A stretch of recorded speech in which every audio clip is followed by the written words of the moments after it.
सभी कार्यकर्ता जिंदाबाद। चुकी है 150 से ऊपर सांसदों को ये भगा देते हैं, निलंबित कर देते हैं और हम सोए हुए रहते हैं। हम कुछ क्या नहीं बोल रहे हैं।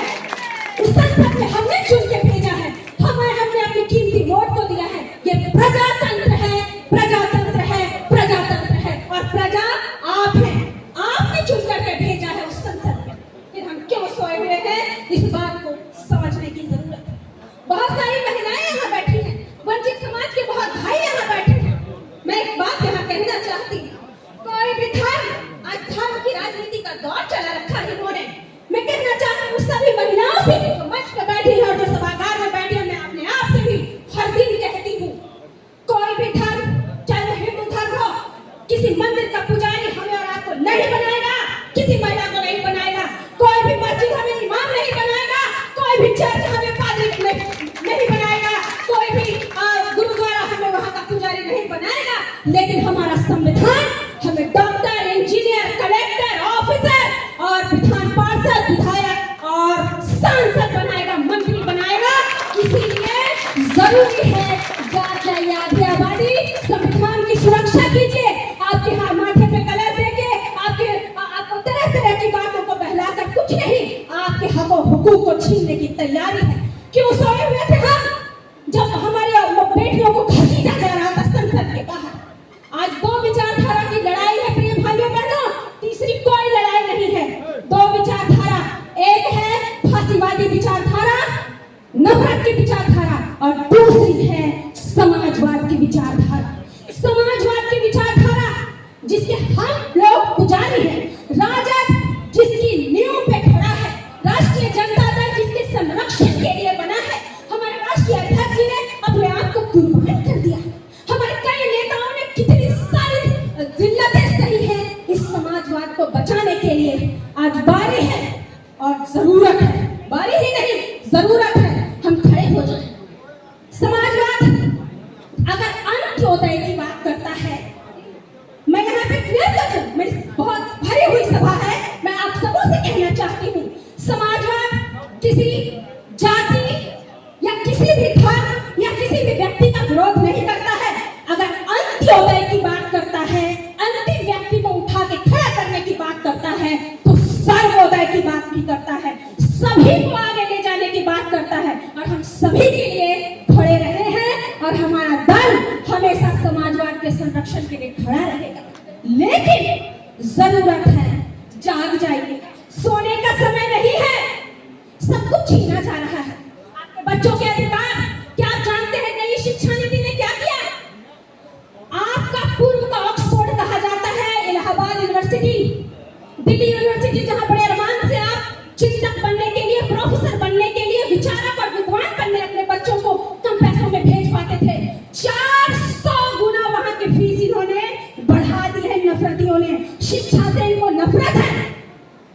शिक्षा की ज्योति आपको अधिकार बताती है।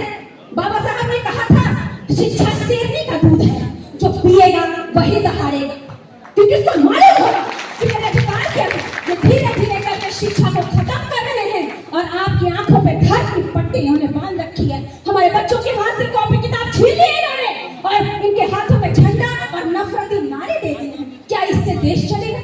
एक समृद्ध देश की ओर जो रास्ता जाता है, उस रास्ते की जो ईंटें होती हैं अपने भाइयों बहनों, वो प्रेम, सद्भाव, भाईचारा है। कभी भी खूनी क्रांति से एक समृद्ध देश नहीं बनेगा। और जो परिस्थितियां ये पैदा कर रहे हैं, आप सभी जानते हैं कि देश किस ओर बढ़ रहा है। बचा लीजिए हम सब मिलकर के जो हम लोगों को दिया गया है। आदरणीय राष्ट्रीय अध्यक्ष जी ने कहा था, गैया बकरी चलती जाए, मेरी मुनिया बेटी पढ़ती जाए। चरवाहा का विद्यालय का जो कॉन्सेप्ट था, इंटरनेशनली पूरे दुनिया में उसकी प्रशंसा हुई, लेकिन किसने उस इतनी बड़ी सोच का मखौल उड़ाया? क्यों सोते रह जाते हैं हम? किसके उत्थान की बात की जाती है? मैं आज इस मंच से धन्यवाद करना चाहती हूँ उस साहस भरे कदम के लिए जो बिहार की सरकार ने उठाया। आज हमारे माननीय मंत्री जी भी यहाँ बैठे हैं, मैं धन्यवाद करना चाहती हूँ सर, आप सब लोगों ने, पूरी सरकार ने, हमारे उप मुख्यमंत्री जी ने जो और आदरणीय मुख्यमंत्री जी ने जो कदम उठाया, जातिगत जनगणना करा करके वो एक साहस भरा कदम वो जानते थे कि जब आंकड़े आएंगे तो विरोधी कुलबुलाएंगे, क्योंकि उसमें अच्छी बातें भी होंगी और कई बातें जो हमें अच्छी योजनाओं को बनाने के लिए प्रेरित करेंगी। ये साहस भरा कदम है और आज उस दौर में हम हैं प्रिय भाइयों बहनों। 2011 के बाद सेंसस जनगणना इस देश में नहीं हुई है। जब जनगणना ही नहीं होगी तो जो डेमोग्राफिकल डिविडेंड होता है, जो जनसांख्यिकी लाभांश होता है, अर्थात हमारी क्रियाशील जनसंख्या कितनी है, किनको क्या देना है, ये कैसे पता चलेगा? ये जो षड्यंत्रकारी हैं, इन्होंने जनगणना ही गायब कर दी और हम सोए हुए हैं। जब जनगणना होगी नहीं तो कैसे पता चलेगा हमारी क्रियाशील जनसंख्या कितनी बेरोजगार है, किसको क्या चाहिए, कौन किस परिस्थिति में जी रहा है? तो योजनाएं बनाएंगे कैसे ये? और इनकी नीयत ही नहीं है योजना बनाने की।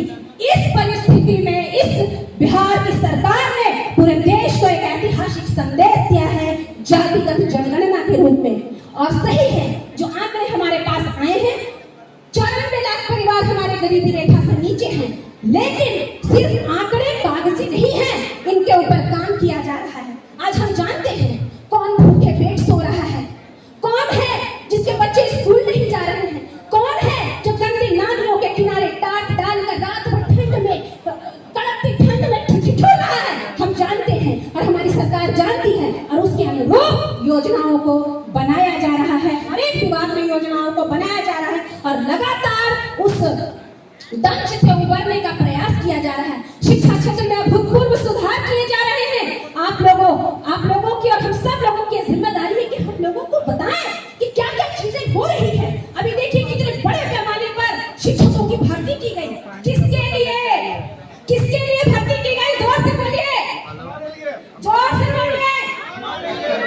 हमारे बच्चे पढ़ लिख करके इसी तरह माइक पे दहाड़ सके, अपने अधिकार मांग सके और एक योग्य शिक्षा से वो शिक्षा पाएं, इसका पूरा प्रयास आपकी सरकार आपके लिए कर रही है। मैं माननीय उप मुख्यमंत्री जी को धन्यवाद करना चाहती हूँ उनकी प्रगतिशील सोच के लिए। उन्होंने नियोजित शिक्षकों को भी राज्य करने का दर्जा दिया, उनको सम्मान दिया। जोरदार ताली बजाइए हमारे उप मुख्यमंत्री जी के लिए, जिनकी प्रगतिशील सोच से हमारी लाखों आंगनबाड़ी बहनें अब 7,000 रुपया महीना पाएंगी। कौन बताएगा जा करके जन जन में ये बात? हम लोग। कौन बताएगा? जोर से बोलिए। हम लोग बताएंगे, जन जन में बताएंगे ये क्या क्या बांट रहे हैं। जैसा कि अभी विधायक जी कह रहे थे चावल वावल बांट रहे हैं, हम लोग नौकरी बांट रहे हैं। क्या बांट रहे हैं? हम लोग नौकरी बांट रहे हैं, बेहतर स्वास्थ्य सुविधाएं बांट रहे हैं। मिशन 60 आप सभी जानते हैं, मिशन 60 एक बहुत बड़ी सोच है। हॉस्पिटल्स को एक बेहतरीन जगह जहाँ की दुख में पड़े लोग, पीड़ा में पड़े लोग जाते हैं, एक बेहतरीन जगह बनाने का पूरा प्रयास किया जा रहा है। बहुत सारे हमारे वक्ता लोग हैं, बोलने के लिए पत्रकारों को आगाह कर देना चाहता हूँ अब डेला नहीं करो कि हम हिंदू हैं। हम जिस दिन बिहार के तमाम दलितों को शिक्षित कर देंगे, तमाम मकानहीन को मकान दे देंगे, तमाम बिहार के नौजवानों को नौकरी से जोड़ देंगे, उसके बाद बिहार में देश का सबसे बड़ा मंदिर बनाएंगे। किस चीज का मंदिर बनाइएगा? अभी हम कौन भगवान को मानेंगे? अभी हिंदुओं में बंटवारा कराइएगा सब पत्रकार को। मैंने हिंदू को भी बंटवारा करा दीजिएगा, भगवान का भी बंटवारे करा दीजिएगा आप लोग ऐसा बोल बोल के। अरे भाई, हिंदू का तो भगवान सब न है। तो मैंने कहा कि जिस दिन मेरा नेता का सपना साकार होगा, बिहार के तमाम पिछड़े दलितों को शिक्षित कर देना, विद्या के मंदिर बना देना, नौजवानों को नौकरी दे देना, उसके बाद देश का सबसे बड़ा मंदिर का निर्माण हमारी पार्टी होगा। जिस तरीके से भाजपा द्वारा अक्षत बांट के निमंत्रण दिया जा रहा है प्राण प्रतिष्ठा में आने का, और बताया जा रहा है कि राजद के लोग विरोध कर रहे हैं। आपको मिला कि नहीं? हम तो दलित हैं, हमको तो अभी तक मिला नहीं है। मैं दलित हूँ, अभी तक हमको कोई अच्छा तो न्योता तो नहीं दिया गया है। मिलेगा तो जाएंगे। हम भी हिंदू हैं और जब न्योता नहीं मिला तो हम लोगों ने, बिहार के तमाम दलितों ने यह तय कर लिया कि अब तेजस्वी यादव को तमाम दलितों को शिक्षित करके, पिछड़ों को शिक्षित करके, विद्या के मंदिर बना के और देश का सबसे बड़ा मंदिर बिहार में बना। वर्तमान जो आज ने कार्यकर्ता मीटिंग रखी है, इसका मुख्य उद्देश्य क्या है?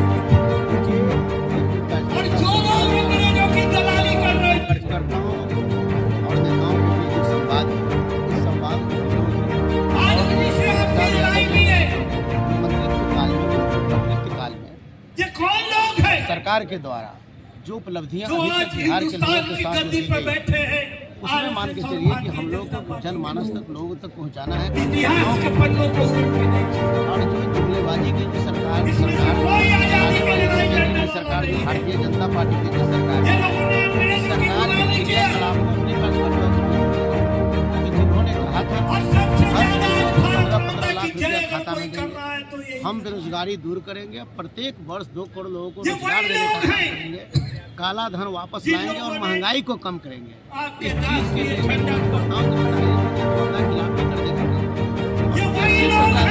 कहा कि हम सत्ता में आते हैं, सत्ता में भागीदार भी अगर हो जाते हैं तो हम 10 लाख लोगों को रोजगार देंगे, जिसमें 5 लाख लोगों को उन्होंने सरकारी नौकरी देने का काम किया। और ये तमाम चीज़ को हम आज जो है कि कार्यकर्ता संवाद सम्मेलन के माध्यम से लोगों को हम लोगों ने बताने का काम किया। लगातार राम मंदिर पर महागठबंधन और आरजेडी के मंत्री द्वारा भी हमला किया जा रहा है, क्या सनातन पे हमला होता रहेगा? क्या आप अपने आप को सनातन मानते हैं? कौन क्या कहा? शिक्षा मंत्री ने स्वयं कहा है, आपके आरजेडी शिक्षा मंत्री ने कहा, शिक्षा मंत्री की बात को आप बढ़िया से नहीं ध्यान दें। सबड़ी मैं बताता हूँ, सबड़ी का जो सबड़ी का जूठा कहते हैं उनका उस राम को मैं प्रणाम करता हूँ। हम खुद शिव हैं और चंद्र है और राम नहीं, वो नाम लेगा राम का। यहाँ लगातार शिव चंद्र राम है, राम राम राम राम, हम भी राम, मेरा भाई भी राम, मेरा भतीजा भी राम, सब है। और किसकी बात आप करते हैं? हम लोग इसके कहने का मतलब कि विरोधी थोड़े हैं, हम लोग भी पूजा पाठ करते हैं, ऐसा थोड़े है कि जो कि राम के जो लोग फर्क कितना ही है। भारतीय जनता पार्टी जय श्री राम बोलता है और हम लोग जय सीताराम बोलते हैं। क्या मान के चलिए इसमें क्या कमी हो रही है? तो सीताराम और जय श्री राम में किसको मान लेंगे आप? किसको मान लेंगे? अरे तो हम जो बोल रहे हैं दोनों है। माँ सीता जो हमारी बिहार की बेटी, जनक जननी जनक जी की बेटी जो बिहार की बेटी है, जिस पर राम का नाज और खान है, तो ऐसे परिस्थिति में मान के हम क्या गलत करते हैं? निमंत्रण बहुतों का आया है, उसका विरोध हो रहा है, क्या आप जाएंगे सीताराम की भूमि पर? किसको निमंत्रण आ रहा है, किसको नहीं निमंत्रण आ रहा है, क्या कर रहा है? हर लोगों की आस्था जिसकी है वो आस्था से करने का मतलब वहाँ जाएंगे, आएंगे, करेंगे, सब लोग है। लेकिन कोई कहता है कि हम सनातनी हैं, हम उसको है, इसका मतलब कि हम छठ नहीं करते, हम भगवान का नाम नहीं लेते, हम पूजा पाठ नहीं करते। अरे हम उसकी बात करते हैं कि हमसे घृणा मत करो। हम अगर हैं, हम चमार जाति से आते हैं तो हमसे घृणा मत करो। हम भी मानव है, तुम भी मानव हो, उसकी बात हम लोग को घृणा के भाव से मत देखो। अब हम दलित हैं तो हम उसके दरवाजा पर बैठने नहीं दीजिएगा, हम दलित हैं तो हमको हम जगह पूजा करने नहीं दीजिएगा। आपके शिक्षा मंत्री ने इस बातों को कहा, हम सबड़ी के जूठे को जो खाती हैं उनको राम मानते हैं और वही जो मंदिर है मानसिक गुलाम बनाती है।